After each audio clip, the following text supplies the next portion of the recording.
Hey everybody, I am doing my Orktoberhammer update for this week.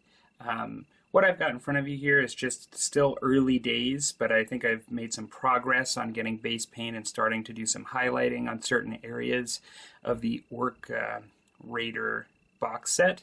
I've also put a first coat of paint on the Ork Dreadnought. I used a darker red that I'm planning on using as my primary color.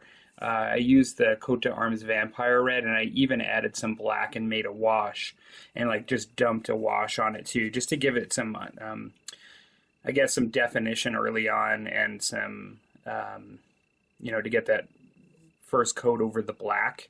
And so, yeah, I'm slowly just sort of chipping at that, just sort of when I have time, but I'm kind of mainly working on my orcs right now. For the orcs themselves, in some cases, like the guys that actually have the red and white on their face, and I'll just sort of pull them up here.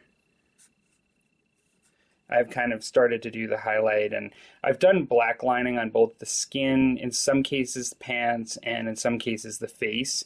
Now when I say black lining, on the skin I didn't use black to create the lines. I should call it just lining. I actually used a darker green, and in this case it was Coat to Arms Dark Elf Green.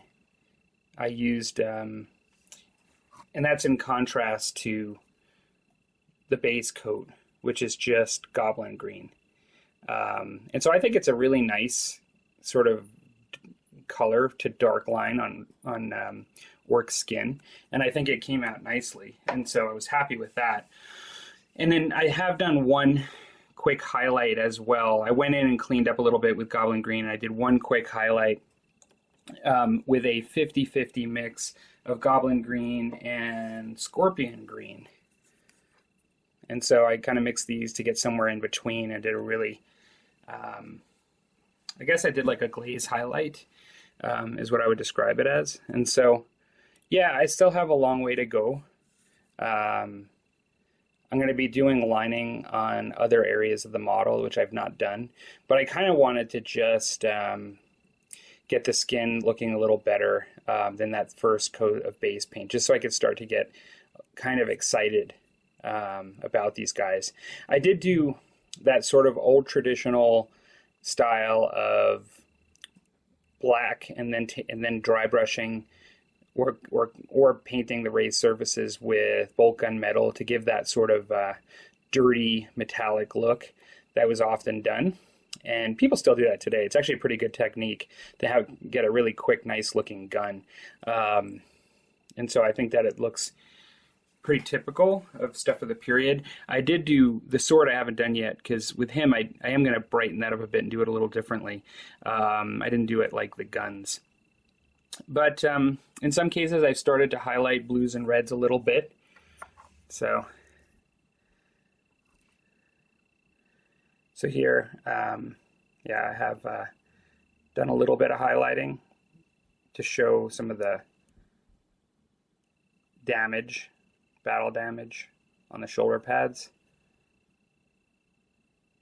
So yeah, I'm kind of liking the way these guys are coming, because I'm kind of just doing all these guys at once and not really completing any one at a time. It's kind of slow going, but yeah, I think it's looking really good. I did the eyes for these guys.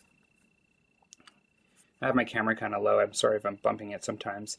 Normally on all my orcs I do the eyes as red, but with this guy with the red face, I notice sometimes they do them yellow when there's an alternative color, and so I did them yellow, and I actually think it comes out pretty good. I kind of like that. So yeah, that's kind of where I'm at the moment. A couple things I did want to mention is I have links below for both Helcarexe and Robert Chisholm, who both have done updates this week on their Orktoberhammer projects. Robert has made really, really quick progress. As a matter of fact, I saw his video before I kind of got to doing a lot of the stuff I've done here, and I was like, oh my god, like Helcarexe is just going like burning through all of these orcs, and they're looking really good, and he's kind of varying up his colors among a big squad that have like similar looking figures. So it's looking really cool. So he's making really, really good, fast progress. And then Robert's actually finished a figure, and it is a Orc Pain Boy, and it came out really looking fantastic. I really like the way the colors popped, and so I'm going to actually put links below for both of those. And yeah, hope you guys are enjoying your projects or enjoying watching this series, and talk to you later.